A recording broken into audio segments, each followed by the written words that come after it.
Okay. Reminiscence of internship. Go to work and then to acquire some knowledge about interacting with the students, and also learning how to be managers of schools. Now, once they graduate, we also, it is the duty of Ministry of Education to conduct in-service training. They conduct in-service training through their association. For instance, in English, we have the English Association of Nigeria at different levels of the country. I don't know if you could remember. I think there was once a time I told you that in either 2020 or 2021, I conducted a training program for Lagos State Association of English Teachers to them on inclusivity in education. The teaching of English in the classroom. So we conduct training, in-service training for associations of teachers. Yeah, English and other major subjects, mathematics, sciences, and all the stuff. We also conduct training through the Ministry of Education. The other one is through the association, Another one is through the Ministry of Education. We meet the ministry, we interact, they provide the fund. We are only to provide the resource persons. We conduct the training. So we also conduct the training through the principals, school principals. They have a body, we call it ANCOPS. So we conduct training through them, and we discuss, they make the fund available, we talk about the time. I have been doing that myself and my group, but now I am the director of institutes, and I know that some of these things have to happen through the Institute of Education. So in-service training is conducted through those sources. The association, the principal body, the Ministry of Education. So those are the areas through which we conduct. Yes, another one, sorry. There is what we call SUBEB. SUBEB means State Universal Basic Education Board. State Universal Basic Education Board. Basic education in Nigeria is like your key stage 1 and 2, perhaps, or key stage 1 to 3 in UK. So we conduct training for primary school teachers and school managers. We conduct training for them. And most of the time it is SUBEB that makes the fund available. It's part of the budget. We make our proposal robust, we go and discuss over it, and then we set the time and start the work. So that's what we do for in-service training. And how is the focus of the training decided? So, for example, is there a program covering a wide range of topics, or do you conduct needs analysis to decide which training is needed in different areas? Yeah, most of the time, before we approach anybody, either association or ministry or SUBEB, or before we approach them, we do need analysis. We do need analysis to identify the specific areas of their need. If you don't do need analysis, we won't find any effect of our training. So we do need analysis to know the specific area. Sometimes too, the Ministry of Education conducts need analysis, and they tell us this is an area where they actually need training, not just anything. And then we just key into that and prepare our curriculum for that short course. And how is the needs analysis conducted? Is it conducted through observation? No, it's thorough research, quantitative, qualitative. We use all the tools, quantitative, qualitative research. Sometimes we do have questionnaires where we have to administer tests. Of course, we do. We do pilot studies a lot to know what exactly to do. So, it's the need analysis gives us exactly, most of the time, maybe 70-80% of a clear picture of what they lack, and then we just go ahead and come with confidence and write a proposal.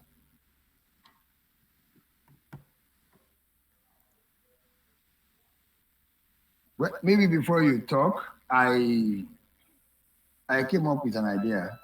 I have some ideas that I intended to tell you today about where I wanted you to come in. Number one, I am aware that just like I've always said, I'm aware that we have hundreds, I don't want to say thousands of Nigerian youths who are stiff. They are restless. They are even reckless. Not just restless, but they are reckless. There is this shift of paradigm in the last 10, 15 years of Nigeria that has made Nigerian youths to feel that money is more important than life. And literacy is PG cert or PG diploma, a postgraduate diploma, postgraduate certificate in academic practice, a postgraduate diploma in academic practice, which is currently being run in UK in most of the universities. Institute can run it in Nigeria. Now, our selling points will be the fact that UK, we admit them if they have that certificate. That's the selling point. And it's you at your end that can make that work. I mean, either collaborating with one or two institutions in UK or working around some route, I mean, going through the homeland, interacting with homeland organization there that issue visas. You know, Nigerian students are so many in UK. Mm-hmm. I was in, you will remember that I was in Aberdeen in 2022 to do the convocation with my son. In that University of Aberdeen, almost 3/4 of the students were Black, and a good number of them are from Nigeria. So, if we can run courses for those who want to work, either in UK or Canada or Hong Kong, anywhere in the world, I'm just being factual. If we can run courses, we will have a lot of students. We are not providing job for them, just for them to know that if I have this certificate, I can work in any part of the world. You know, postgraduate diploma in academic practice is respected anywhere in the world. Sorry, Oluwami, can you just clarify the qualification that you're talking about? You said a postgraduate diploma? Yeah, postgraduate diploma in academic practice or postgraduate certificate in academic practice. I know we have certificates, we have diploma, and I know that those who study them, they differ. The qualification to enter these programs differ in a way. So that's what I'm trying to say. I don't know if I am clear. Yes, I think you are clear.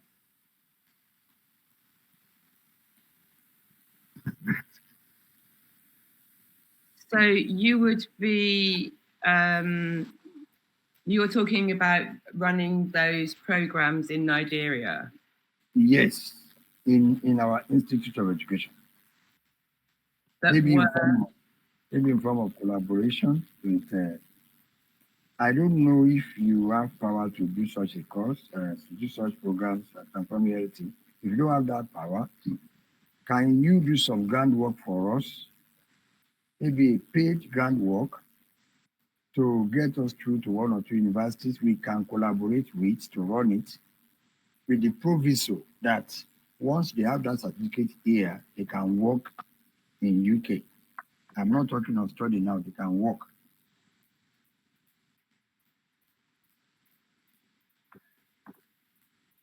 I mean, you would need to work with a UK university to have that UK university certificate the qualification. So that is a very long process for you to become aligned with a UK university to deliver their courses off campus. I mean, we could certainly recommend universities that you might contact in the first instance. But apart from that, there's not very much we can do because you need to be talking to an accrediting body, and that isn't us. I understand, but I'm just asking if there's a way you can come in. You are based in UK, you know these universities, and your recommendation of our institute could be of tremendous assistance. And that's just what, of course, we have some universities we have approached for some degree courses in our university. Bangor University is planning some degree courses, not in the institute, directly with the university. My vice chancellor and the director of linkages were in UK about 2 months ago to have interaction with some of the universities on specific courses. And they have already agreed now on, I think there is this course that has to do with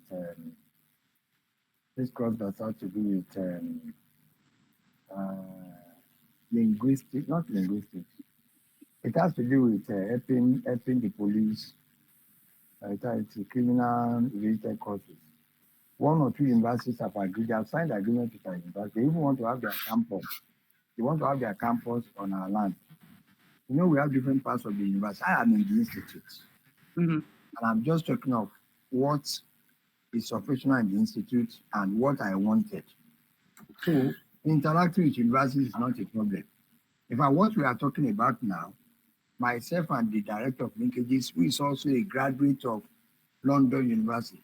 He was a graduate of University of London, Waterloo campus. He was there between 2004 and 2008. Yes. And so he was there on Commonwealth Scholarship. And he's currently the director of linkages. He's also a full professor now. So we've been discussing around this. And I said, okay, he was the one who even said, okay, this one, you can run this program. The only thing is students have to be assured that if they have the certificates, they will be able to work in UK, in US, or anywhere. So what Sorry, I need to check that assumption. The postgraduate certificate in academic practice is not a pre-service qualification. That's something that if you have a PhD and you're becoming a lecturer in higher education, you would do this certificate to help you to better support your students in academic context, but it's not something of service education. Yeah, I'm aware of that, Alan. What I'm saying is that there are people in this country today who have PhD and they are not using it to do anything. Some of them in primary school, some of them in secondary school. The way we structure education here is quite terrible. Now, if you are working in primary school or secondary school as a teacher, and you have the opportunity to go and pursue further studies, and you have masters or PhD, government is not going to recognize it to reassess your salary or reassess your status or position. So most of the people who have masters and PhD, they are thinking of greener pastures. They are thinking of where to go. I mean, I'm just being factual about what this nation is all about. We have different categories of people, different audiences. There are undergraduates, there could be program for them. There are teachers in school are not even prepared to go anywhere. They have NCE or degrees. They are there. There could be programs for them. But I'm talking of those who have masters and PhD, but they are not using it. No university is giving them a chance, no jobs. So the idea is that if they have this postgraduate certificate or postgraduate diploma, they can have opportunity to get out of the country and work with it. Maybe I should say a little bit further. Now, presently the Home Office employs people from Nigeria and other places, other African countries, into health services and social care, social work. You are aware. They give them money to come over. Now, we don't have that. We are not thinking of that now. Of course, I'm also thinking that if we can, start a diploma in health work, of course we can. Institute can do it, but that is not on my table now. What's on my table is I told one of my assistants to prepare a program on social care, a diploma in social care, we can work on that. But what I reserved to discuss with TransformELT as part of the reason for our meeting today is the possibility of running this postgraduate certificate or diploma in academic practice, so that they can use it. The qualified people, those who have PhD but are not working in the universities, they are not using it. They are in primary or secondary school and nobody is recognizing them, and they are not earning anything with it. So that's the vision. So I got the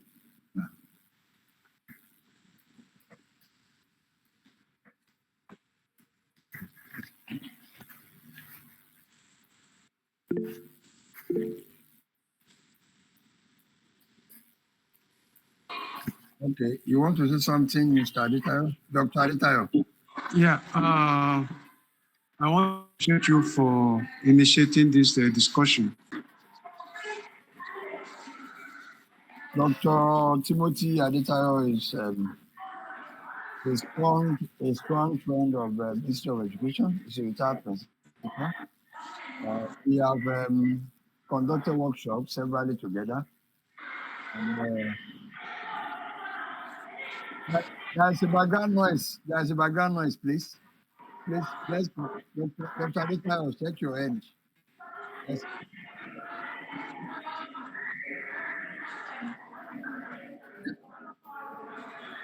Please check your edge. Check your end. What do you say? Check your end. There is a kind of a background noise. It's Yes. Okay. So I was trying to say that Dr. Aditayo has just spoken. He's a friend of the institute, a friend of the director of the institute. We've worked together for years, training teachers all around, and that's why I invited him to this meeting. And you've just had him verifying the fact that Nigerian youths and adults, young adults, are crazy of having foreign certificates, such that they can, foreign certificates possibly in Nigeria, which they can use to fit into any world market. Yes.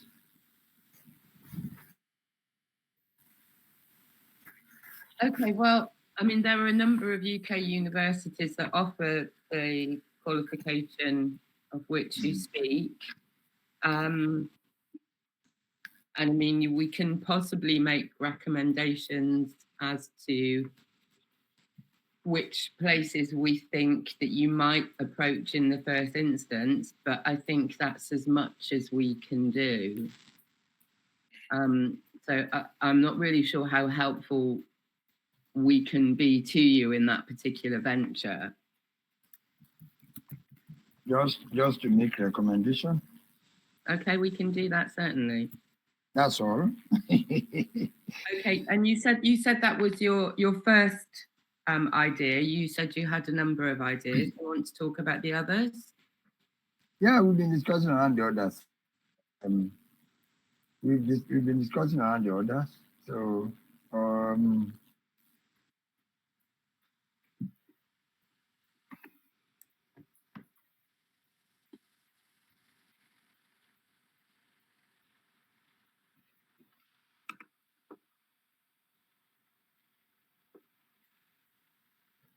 think he's frozen.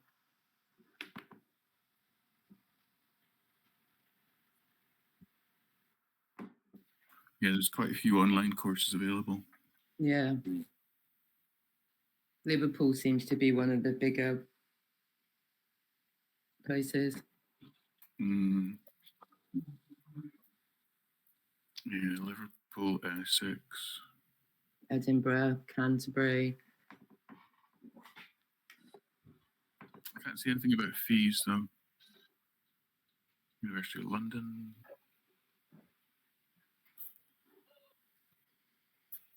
Yeah, that's something they've been doing higher education a lot, but it's usually for people who are already working in higher education rather than.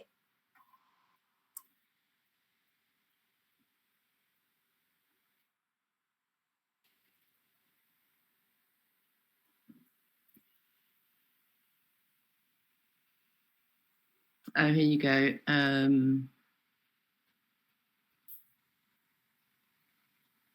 Oh, that's interesting. I wonder if they're just doing them for if they're mainly for their own people, because the one in Canterbury says the fees are £2,720, but this will be waived for those contracted for 100 hours or more.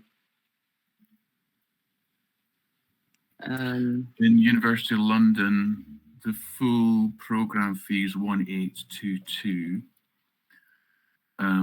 But it says B and B countries. What's a B and B country? B and B countries is 2394.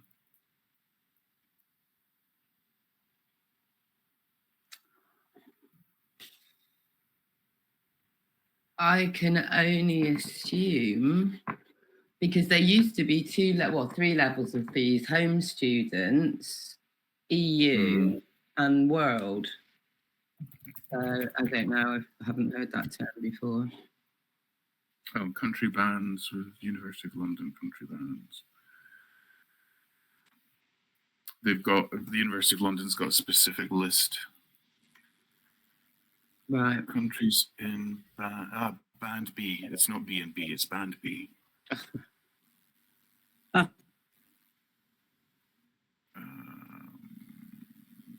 does not include Nigeria.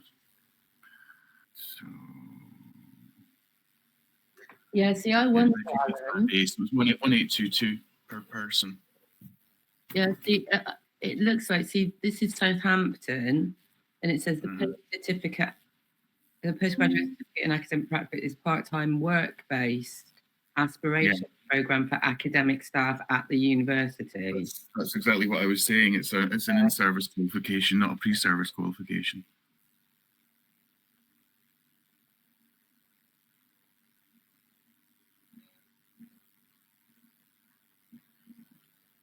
Yeah, see, all the universities at De Montfort says to participate in the program, you must be a permanent staff member at DMU. So I don't know how many of them even take external people. We could talk to a university as a trial and see if they'd be interested in offering it to an overseas institution. But I would expect they'd want it to be the institution staff that were taking it, not individuals outside of the university. That's what it looks like.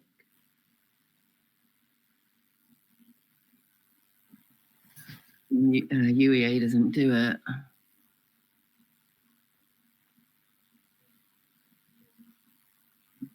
So I'm aware the video's back on. Can you hear us? Yes, I can hear you. Okay. Sorry, we were just having a chat while your video was missing. Yeah, it was missing. Yes, there was a network challenge.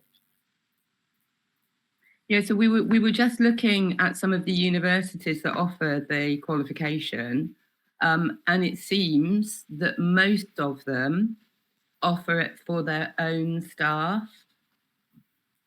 So it's a work-based qualification for new academic staff at the university. Now, there may be some that offer it to external students. So as I said, it's something that we can look into for you. I think what we might pursue is making inquiries through those universities which already have significant numbers of Nigerian postgraduate students through TNE links. Yeah. Okay. Yeah. So, okay, so we can get back to you on that. As you dropped out, you were just about to move on to your next idea. Yeah.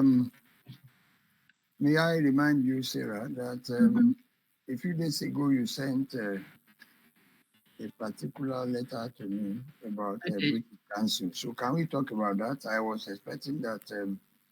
I wrote a reply, and I was expecting you will respond. Yes, yesterday I was in a meeting all day until very late, and I responded to you this morning. Have you responded? Yes, I did. No, I've not seen it. It was on LinkedIn because that was where you sent the original message, so I replied on LinkedIn.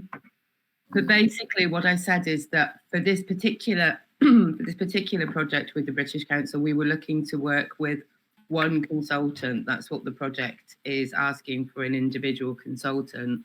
So we were hoping that you may be able to recommend somebody who is prominent in that field.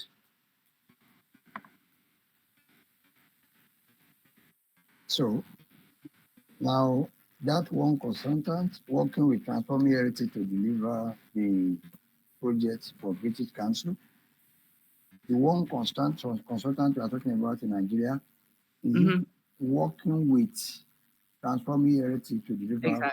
Exactly. And of course, I can do that. Do you have? You want me to recommend somebody else for Yes. the thing I can do? Well, do you have the right? I mean, I wasn't aware that you had the right profile to fit that particular project. So do you have that background in inclusive pedagogy? I have PhD in English pedagogy. I have PhD in English pedagogy. I've produced a lot of masters and PhD students. I don't know if you have ever seen my CV, have you? I have. You have not. I don't know which one you saw. So, for years now, I've been involved in English in Nigeria. It's not. So sorry, can I jump in here? Can I just please comment? Jump in here? The specific type of person that is needed for this. The specific person that's needed for this would be an expert in special educational needs and equality and diversity. SEN. Yeah. Yes. Equality and diversity, special education. Okay. So it's inclusive education specifically, not English education that they want as an expertise. So do you have anybody on staff that has that area of expertise? Well, one of my PhD students who have just graduated is working in a special education college. Maybe I will speak to her if she can take up the job. So I speak to somebody. So, but I don't know if she has all the resources in terms of the tools and the experience we need to carry out such projects. I thought. Hello? Oh. Are you with me? He's frozen as well. Sorry, because my internet connection is rubbish as well. Yeah, the connection is okay. Can you hear me now? Hello? Yes, sorry, I was just saying, okay. you mentioned a PhD student. I think the British Council would prefer somebody who has a PhD already and has a significant amount of experience doing this kind of research across the country. Yeah, I said she was my PhD student. She has just graduated. Okay. He works in special education, college of special education in other states in the country. And well, she has not done a project of this magnitude. As for being positioned in inclusive education, she is.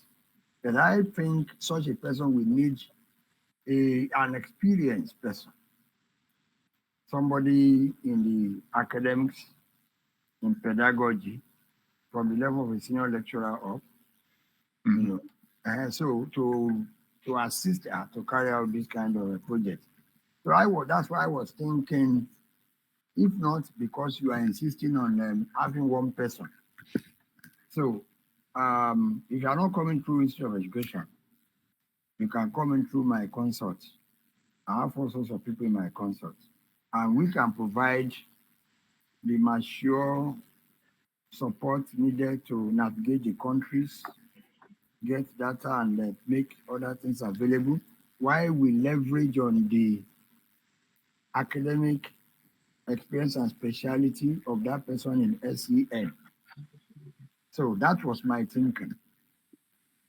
So, but if you will need that person alone, she too will require some training to be able to carry out this magnitude of work. It's a major project, and you know the time is short.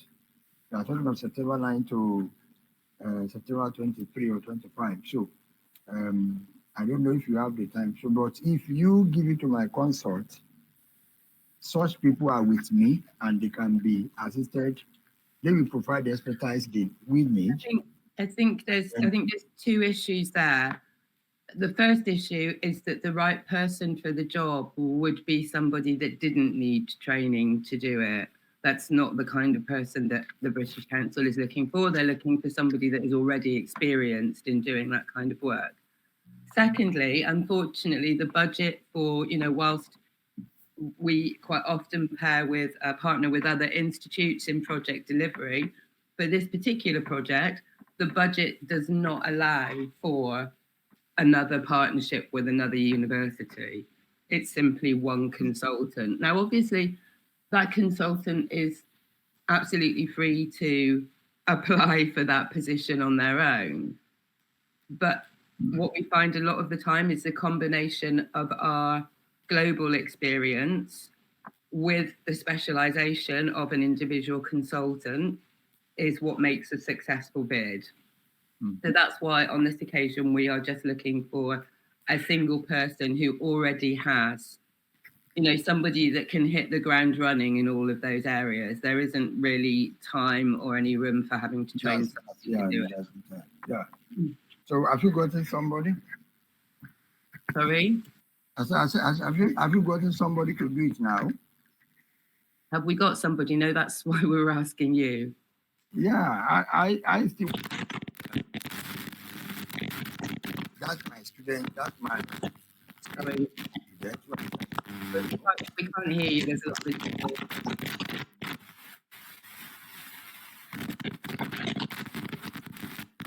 Can you hear me?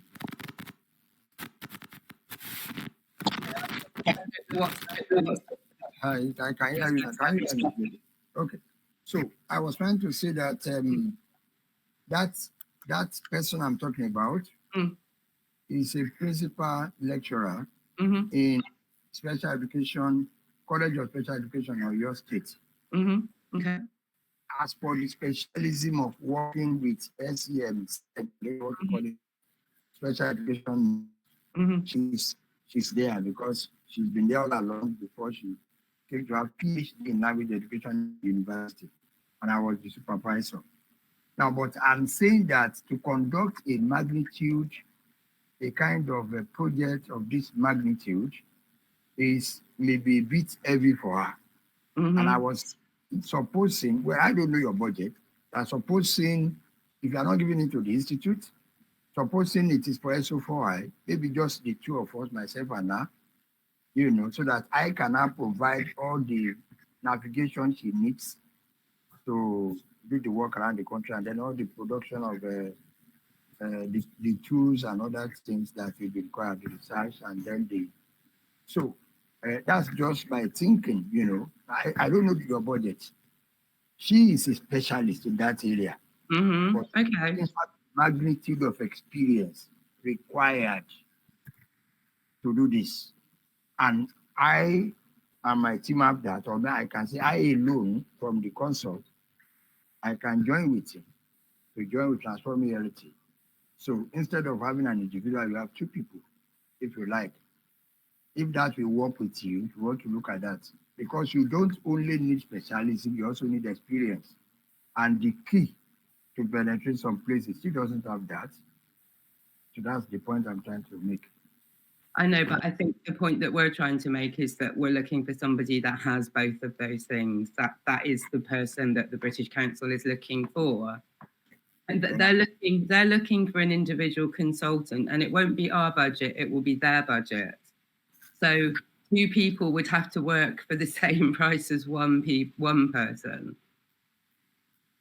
If we know the budget, if you have the budget, the issue on grant is even beyond money.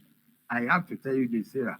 The issue on grant is beyond money. We are talking of experience. One, we are talking of being able to, when you say you have a project from British Council, it's a plus in a way. Okay. So it's not about the money now. Of course, I'm saying that for the kind of thing you are talking about, I've read it. For somebody to hit the ground running and go around it, you need knowledge and experience. And to have that kind of combination here, I don't know. I hope it works. But if you are looking for a ready-made solution, Okay. yeah. Okay.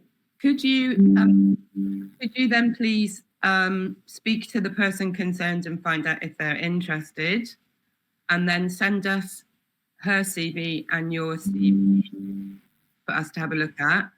And then the next stage after that would be for you and her to write a draft application. We can, I can share the form with you over the weekend, but that would be the next stage.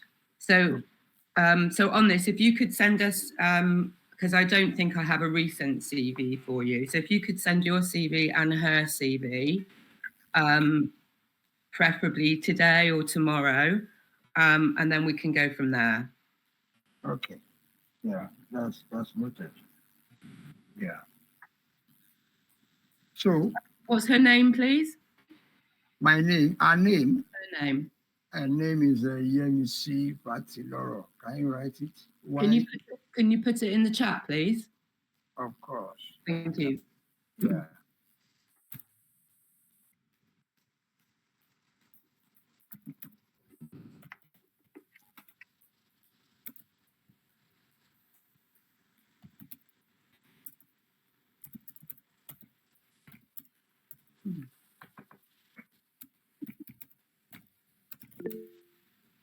Brilliant. Thank you.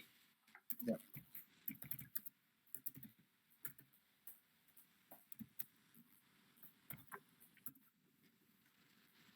That's great. Thank you. Okay, so do we want to go back to your ideas? Yes, we should go back because taking over Institute of Education, I want that place to come alive. I want the place to come alive. So I think that TransformELT should think of what you can do, looking at the functions of institute, which aspect you think you can come in, such that we'll be doing something that will make the university, improve the visibility of our university, and also assist the participants to have hands-on experience in their teaching, either the ministry or the teachers or the school managers, something that will make them to have some innovations, developments, current practice in teaching profession. So we've analyzed a few things: in service, post, yeah, in service, yes, and then in service, yes, and then I don't know if there's anything you can do to improve our teaching practice for our students. I'm just thinking about that now. You know, our students go on TP, the 4-year degree program in education, with their specialism in English, in biology, in chemistry, in physics, in social studies, and so on.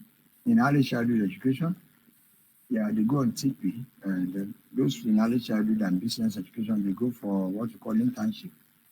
Their second TP duration. Now, I'm thinking that, I don't know if you have any ideas from where you can come in to improve on our package for teaching practice for our students. We would need just to have a look at what you do in terms of teaching practice. So how long is the internship? Yeah, most of the time the teaching practice is supposed to last for 6 weeks. 6 weeks in the first instance, maybe at the 200 level, then 6 weeks at the 300 level. We are all concerned about the quality of production, the quality of end products. They are well taught, but this teaching practice issue, personally, I've been thinking of how we can improve upon it. So if what do they do during the teaching practice? What kind of tasks are they set? Yeah, the task is to go to schools. We allocate them to schools within the state. And when they get to schools, they are allotted courses. They are given courses to teach based on the timetable of the school. They also part in what we call extracurricular activities.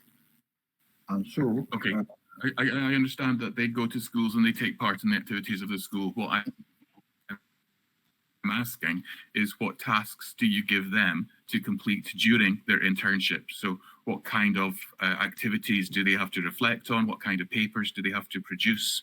What kind of documentation do they do in terms of observing classes or reporting on what they're doing and what they're seeing in the school?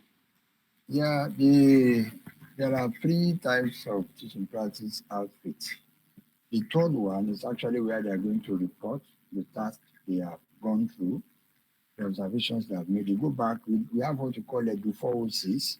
That is when they will go back to schools where they had the first 2 teaching practice, and in collaboration with their supervisor, write out some tasks and make some report and then come back and deliver. So that's so we don't give them any special tasks than to teach, and then the final one, they report the observations, and then we also collaborate with the school principals to give us some inside report on them to validate the claim of the students about how they participated in the teaching practice. I don't know whether that answers your question. No special task than to go and practice what you have learned theoretically. And it answers my question because it sounds like it's fairly unstructured, and so what you could do is put a lot more structure to it and give them specific tasks to do on specific days to be submitted at specific times and given feedback on during the course of the 6 weeks. 6 weeks is a fairly short time for teaching practice, and having them, for example, observe experienced teachers teaching and have a discussion with them about how they planned the lesson, what considerations they took into account, what they thought of the lesson, how they saw students responding, and actually writing that down before they start planning their own sessions, and to have some consultation with an experienced teacher about what how they're planning that, what considerations they have for that, and then eventually delivering lessons, or maybe delivering activities first of all, and building up to delivery of a whole lesson. But that could be a much more structured process than you're describing to me at the moment. Yeah, it is. I understand. But my question now is, can TransformELT come in any way to make this structured process a kind of your own contributions or a kind of innovations we can add at this end? What I mean is, you come up with some ideas on how we can make our teaching practice better for our students and make them more effective in teaching. You know, if you come in with some ideas, and that ideas is maybe some extra training or introducing some tools that can be added to they can use during TP and all this stuff, and it is channeled through Institute of Education. We will charge the students, they will pay. So the students will pay to the university will pay you, and then it will also improve their experience that they are not just doing teaching practice with the university here. They also have some international bodies that are involved in giving the best of a teaching practice experience to our students. You know, in this country today, we have over 300 universities, and there is a lot of competition. We don't lack students, but personally, I'm of the opinion that what doing at all is what doing well. Producing students, let's be sure we are producing effective and positive students who can slap their chest and say they are doing what is right. So I don't know if I'm saying it very clear. So if TransformELT can come in with a kind of intervention model on restructuring teaching practice activities or teaching practice program of Olabisi Onabanjo University. So whether you are coming with a kind of tool, a kind of training, a kind of whatever you want to do, or you want to train the trainers, the teachers who push people on teaching, that is we. So it can be anyway. So if you can think of anything, you can write it and let us see it. That such a thing will come through Institute of Education as a program, as a project. Okay. Yeah, I can do that. Okay. So we expect that as soon as possible. Yeah, maybe end of next. The next. End of next week. Okay. Thank you. Great. So, anything else? Yeah. For now, there's nothing else. Okay. I think, okay, maybe we should round off on this note. One, I'll be expecting what Alan is talking about. The proposal now we can improve our TP, where you can come in. Something for the students or something for the trainers. That's we.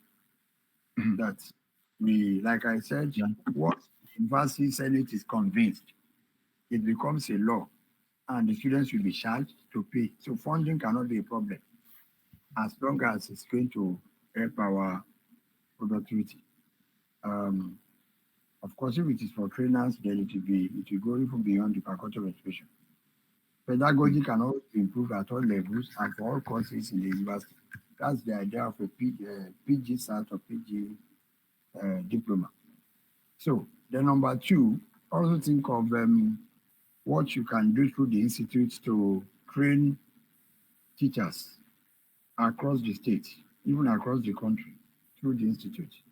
That is in-service training. They are working and then they have to be trained. So on those notes, we can hand off and then I can always expect your proposal as soon as possible. Then from there we go. Sarah, that's all for now. Right. Okay, well, thank you everybody for coming to the meeting today. Thank you for your time. Thank you for calling the meeting Uluomi. And yeah, we will all be in touch with you on the various issues that we've discussed. Yeah, I will also turn in the proposal you're expecting and the CV. Okay, yeah, if you can get those to us, we'll have a look at it. All right, thank you very much. Brilliant, Bye. thank you. Have a good weekend, everybody. Bye-bye. Bye-bye, thank you. Thank you. Yeah. I appreciate the discussion.